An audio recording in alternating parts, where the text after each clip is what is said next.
urip iku ya ambekan, urip niku ambekan, mati iku mandek ambekane. Kowe tak takoki misale, tarife mati ku piye? Ora urip apa ora ambekan? Mboten jawab lho, ora sampean tak latih ilmu mantek. Sing darani mati niku cara ilmu mantek apa didul hayat, angger gak urip ya mati. Terus alamate mati ku nek cara medis iku misale napa jantungnya berhenti tapi detak napa jantung utawi napa niku berhenti. Kemudian agama, ini ruang tenan nggih. Agama itu menyisakan satu fakta yang enggak terbantahkan oleh siapapun. Gini ku misalnya begini, sampean saya tanya, orang itu kalau mati itu karena apa? Rohnya dicabut kan? Rohnya dicabut, terus disebut mati. Lalu yang mati itu apa? Rohnya apa jasadnya? Jasadnya, karena roh itu maknanya kehidupan atau nyawa. Berarti nyawa itu tidak bisa mati karena nyawa itu ada di tubuh kita, ketika diambil kita mati. Berarti roh kita sendiri tidak ikut mati. Sehingga orang paling sekuler sekalipun itu akan berpendapat bahwa manusia itu kehidupannya tidak berakhir ketika mati, karena yang mati itu hanya jasad. Sebab itu zaman orang Yahudi, orang Nasrani, orang kafir Mekah pun mengakui kalau roh itu hidup dan itu yang bertanggung jawab. Makanya disebut wa yasalunaka 'anir ruh qolir ruhu min amri rabbi. Jadi niki penting kula aturaken. Sebab niku ya ora ono mati, makanya kalau orang tasawuf ditanya, apa mati itu ada? Ya ndak ada. Mau petualangan pengalaman. Cara orang tasawuf fisik kita ini problem, gara-gara kita punya fisik kita jadi goblok. Nganggep duit penting, pangkat penting, terus kenal sampean penting, urip sing ra penting-penting cara kita penting. Tapi nanti kita kecewa sekali dengan kehidupan ini, sangat-sangat kecewa karena yang kita penting ternyata tidak penting. Misalnya begini, nanti sampean akan tahu makna ayat yang disebut di surat Ar-Rum. Oke, kita goblok dulu ya. Nggih, pokoke latihan goblok sik, engko bar goblok terus pinter. Engko gobloknya gak masalah, sementing ini pokoke latihan sik. Tak jamin ilmu saya ini benar dalam konteks ini. Misalnya orang benar terus ya tahu bener. Sampeyan tak beda ya, wong mati itu berarti dicabut rohnya. Terus roh sendiri mati ndak? Ndak. Berarti dalam konteks ini orang yang mati syahid, apalagi para nabi itu mati enggak? Enggak. Sehingga istilahnya Allah, orang yang mati syahid ya ndak mati, para nabi ya ndak mati. Sebetulnya kita pun yang fasik itu ya ndak mati.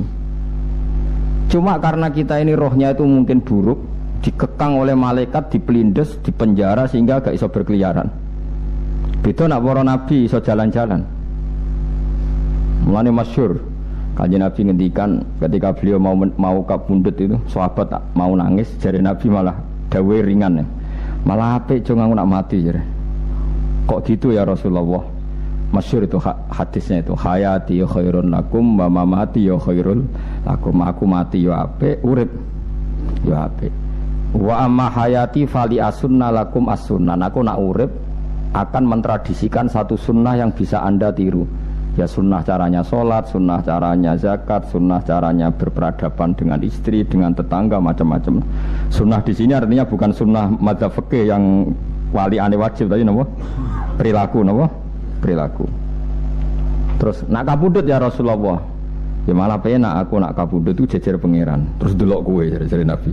Nak kelakuan apik aku muji pangeran. Nak kelakuan elek wong aku supaya parek pangeran tak jalukno sepuro. Mane ndak blekem terusno ae mergo selain is bakat ya ana sing jalukno napa? Sepuro. Lah prop sajane kowe lah ya urip. Kowe misale mati saiki lah ya urip, tapi kan gak duwe hak jalan-jalan. Berarti dulu malaikat terus panjang no? Mulane sampai butuh napa? Atakoh kubro apa nak cara mriki sing diwacana kulhu ping akeh apa? Napa cara mriki? Boleh. Enggak cara mriki lho. Bida, nak cara bahasa kitab iku atakoh. Cara mriki bida. Ben ora mlebu neraka apa ben mlebu swarga? Maksudnya ben ora mlebu neraka ta ben gak mlebu swarga?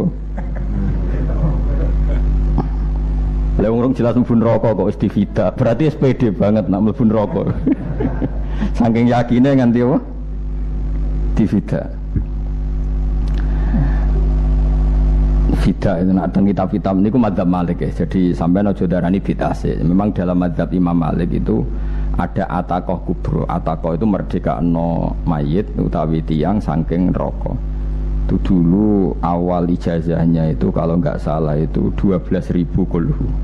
Terus di Indonesia malah meningkat jadi 100.000 ya. Wah itu bagus itu peningkatan itu. Saya mau coba nganti blengoron gegem itu. Nah sing anake jagungnya dihitung sitok-sitok, nah sing wong liya kerawu is. Mula bala-bala diundang ra tau teko, perkara niku wis ketoke ra meyakinkan kerawuk sih. Nah, itu mungkin benar ya. Artinya mungkin benar itu kalau roh itu tidak meninggal, berarti ya masih menerima doa kita, masih ada muasalah sambung dengan kita. Sehingga itu yang diceritakan Rasulullah SAW ketika Mi'raj. Rasulullah ketika Mi'raj itu di semua hadis sahih, seolah lagi di semua hadis sahih Nabi itu ketemu para nabi ndak? Ketemu. Karena bagi Allah nggak masalah. Ya masih punya sentimen. Ya layaknya orang hidup, ya ono sentimen berhubung Nabi saudarane hasud, ya duwe sentimen. Nabi Muhammad itu ketemu Nabi Idris, ketemu Nabi Adam, terus ketemu Nabi Musa, Nabi Isa, terus macam-macam. Nah, saya ketemu Nabi Nuh dalam semua sejarah. Mergo jare beda madhab jare tadi. Jare ulama ya lucu ngomong Nabi Muhammad kenapa ora ketemu Nabi Nuh jare beda madhab jare tadi. Enggak perlu. Karena Nabi Nuh iku madhabe nek ana wong fasik didongakno mati celaka mencit. Nah Nabi Muhammad ana fasik didongakno sepuro. Berhubung beda madzhab maslahate ora ketemu jare ulama tapi. Maksudnya nebak-nebak ora kok iku dawuh Kanjeng Nabi napa? Yang karuan dawuh Nabi itu begini, sampean tak ceritani. Ketika Nabi Muhammad ketemu Nabi Musa, Nabi Ibrahim, terus sing mujma'ale ya Musa, Ibrahim, Idris, Isa, Adam. Niku nggih ada sentimen. Masyhur itu. Nabi Musa ketika Nabi Muhammad diwajibkan sholat 50 rakaat, Nabi Ibrahim diam, padahal ngliwati Ibrahim paling tinggi di langit 6, Musa 5. Harusnya kan Ibrahim komen, tapi Ibrahim mboten komen. Ya wae bar munggah ke langit ya tenange Nabi Ibrahim. Kandhani sonopo wajibna salat 50 ya Nabi Ibrahim ya mantuk-mantuk. Ya cara Nabi Ibrahim pangeran ngutus wis dipikir dadi ora perlu dikomen. Nabi Musa komen. Dan itu melecehkan kita. Apa salat 50 umatku sing bener wae ora kuat kok umatem. Seakan-akan kita ini lebih buruk ketimbang umat. Ya, cara aku dadi Nabi Muhammad. Muhammad itu nabi yang meskipun afdhalul khalqi tapi kan junior ya ora bantah. Cara kula Nabi ini tak bantah, beda umat mbak umatku. Tapi Nabi Muhammad itu gak seneng debat tuh, karena punya akhlak ya. Cara Nabi ini kuwe ngawur umatku coba padakno. Nabi Musa jelas ngendikan umatku era kuat apa meneh umatem. Seakan-akan kan karena umat dia gak kuat, selainnya pasti lebih gak kuat. Padahal tidak juga. Mulane kula seneng kados saya Itali ini Zainal Abidin, salat sedina 1000 rakaat. Berarti Nabi Musa ketok kelirune, jare sapa 50 rakaat ra kuat. Aku di umat Ali Zainal Abidin sedina 1000 rakaat. Kula nggih nate salat sedina 300 rakaat, pisanlah tahu. Paling kan ketemu Nabi Musa kula nate. Tapi ya mau tahu tok aja kon terus.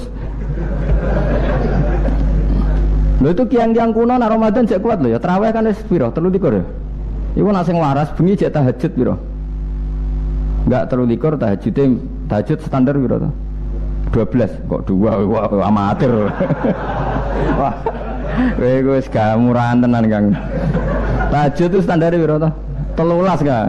13 iku tahajude 12 witire sita utawa tahajude 10 witire 13. Kabeh riwayat itu 12 Kang. 12 witire sita berarti 13. Berarti 3 gas gawe 20 sik. 20 mbek 13 piro? 33 tambah 17 rakaat. Pinten? Mun 50 kan salat 5 waktu kan 17 rakaat. Engko ana sing serodok kiai kan qobliyah ba'diyah. Asal coba diasar lho. Wis nglangkai 50 sembrono Nabi Musa ngeklaim enak wae makanya.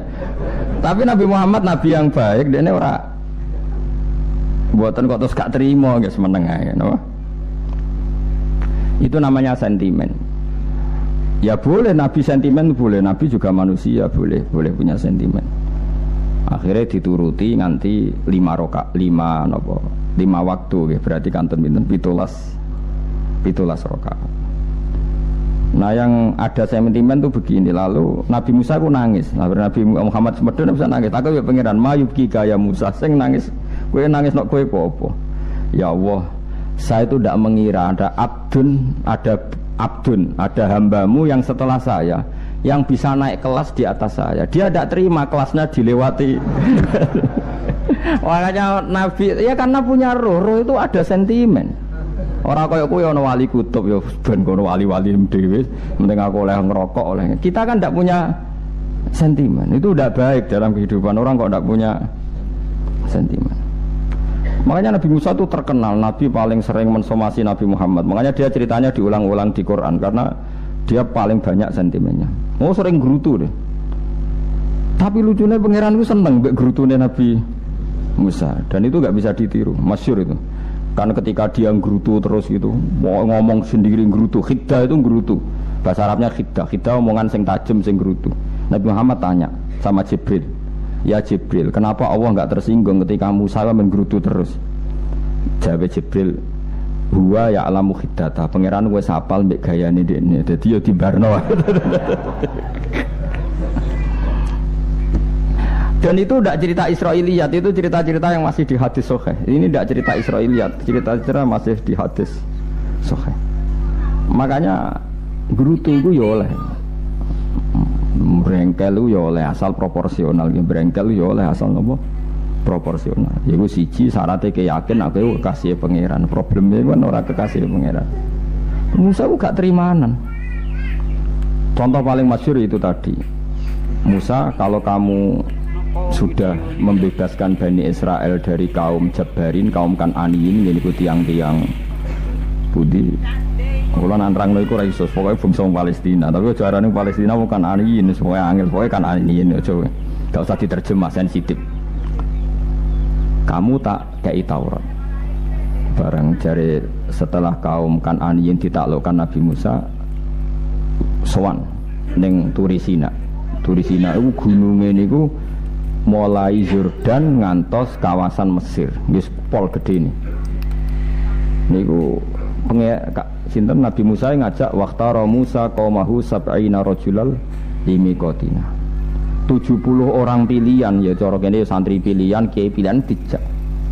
Pokoke singkat cerita Nabi Musa mojok sebab piye umat umi piye pokoke terus nggawa Taurat. Umat sing 70 wong brengkel lan nu'minalaka hatta narawaha napa jaro. Kok enak sampean mojok dhewe terus muni ketemu pangeran. Kita ndak bisa percaya kalau enggak melihat Allah sendiri. Gentenan pangeran sing tersinggung, wong ora nabi kok kecangkeman njaluk koyok nabi, ora levele njaluk ora pangeran. Terus akhirnya disamber bledek mati pokoknya. Bareng mati Nabi Musa malah lucu. Ya Allah, tiang 70 tak jak kon dadi seksi, nak jenengan mateni terus seksine sinten? Sepundi jenengan kudu diuripno. Akhirnya pangeran diuripno. Perkarane dikomplain Nabi Musa. Jadi Nabi sering gremeng, sering komplain pangeran Nabi Musa. Tapi pangeran seneng wong kekasih, wis bener wae. Mulane wong penting dadi kekasih pangeran sih. Engko keliru-keliru ku bener wae. Tapi nek ora kekasih bener wae ya salah musuh. Wis pidato pengajian nak siar Islam, tapi nek ora kekasih disalahno mbek pangeran. Ana wali ku nak salat iku ora tau kok jero masjid. Iku wali. Padha mbek sing saf awal. Sing saf awal gak trimo salat ning jopo kok. Wali, ya kok dhuwur. Ditakoki, kena napa jenengan kok wali padahal nak salat kok guri kok jaba jare. Aku iku isin sowan pangeran kok ngarep mergo dosa aku iku akeh. Baro kaya sopan rawani kok ngarep iku ngrasa. Dadi sing seneng saf awal ya wong pede-pede. Tapi aja nut iki ilmu kok aja nut. Ngono terus ke muni saf awal gak sunat. Dari Gus Bawo sesat ke ngomong ngono. Sembrono. Maksudnya kabeh kok ana ilmune. Mane kok nak salat go guring ya ana ilmune. Mergo nak kok ngarep imame dredeg faktor iku. Dadi yo ana wali mergo salat kok guri. Inni astaghfi minallah iki isin mbek pangeran. Nah aku sing atadan nasubidzune aku urung bersih kok salat kok ngar. Mane wong ngaji yo bolak-balik aja kok ngaji. Afdol paling sop paling apik sop awal. Terus maksa sop awal maksa guri iku yo ilmu. Mbok guri iku yo ilmu. Sing ora ana ilmune iku ora jamaah, iku ora ana ilmune. Nek ora ana napa? Blas iku. Dadi wali iku yo macam-macam. Paham ya? Terus Nabi Musa niku nak ndonga niku ya ora karu-karuan, cara kita anut ya ora karu-karuan, tapi Nabi kekasih pangeran ya masyhur. Atuhlikuna bima fa'alas sufaha minna. Itu berarti sedurunge Rabbi law syi'ta ahlaktahum min qablu wa iya. Nak mereka jenengan sambar bledek perkarane salah, menisan kula dadi gak nabi-nabinan. Dadi nabi ora wong andalan. Nek menisan pateni iki kula menisan pateni dadi terus bar gak nabi-nabinan. Terus atuhlikuna bima fa'alas sufaha minna. Karo dene wong tiyang goblok liru jenengan pertimbangno. Barno rampun wong goblok wae. Lah iku sing tak anut, mane wong goblok ku barno wae. Wong goblok kok dipertimbang. Ana wong ngomong pahpo keliru ben kono wong goblok. Nah cara Nabi Musa iku atuhlikuna bima fa'alas sufaha minna. Atuhliku ana tong rusak panjenengan ing kita bima fa'alas sufaha napa minna. Jadi mulanya jogeman gitu yang niku sok pinter. Ke pangeran itu cara pandang itu apa ya? Sering di luar dugaan kita. Nabi Musa sing koyo ngono ya kekasih pangeran dal gremeng terus. Tapi barokah Nabi kekasih pangeran gremenge wae dadi rahmat. Mosok Nabi Muhammad salat 50 rakaat disuda 5 nganti ping 9. Pokoke kabeh riwayat nganti ping 9. Mergo pangeran nyudane ya mok 5, 45. Disuda 5 neh 40. Pas nganti 9 iku 45. Lho pas karek 5 Nabi Musa lagi usul kon nyudon neh. Wah iku cara kesampaian jos tenan. Dadi karek 5 kan kan 50. Mari Mustofa iso matematika beda takoke. 50 dikurangi 5 ping 9 karek piro, Bos? Lha yo 50 ping 5 kan 5 ping 10 kan 50. Berarti nak ping 9 iku cek 5 lah. Kok katut Mustofa. 50 disuda 55 ping 9 karek piro? Karek 5. Lah Nabi Muhammad itu bolak-balik ping 9 mergo mau disudoni pangeran ya mau. Lah terakhir 5 itu Nabi Musa maturna iku cek pangeran dawuh iku jare Nabi Musa ijo ora kuat matem. Jona keringanan. Terus Nabi Muhammad oh iku wis isin karek 5. Ada 5 disudoni meneh kan. Enteh. Lah iku sing kula lah usul iku betul-betul iku. Mestine menisan apa? Ya tapi nak menisan kan ya lucu kalau bumi diugano dan nampa salat jebule ra sida kan malah ra karo karuan kan.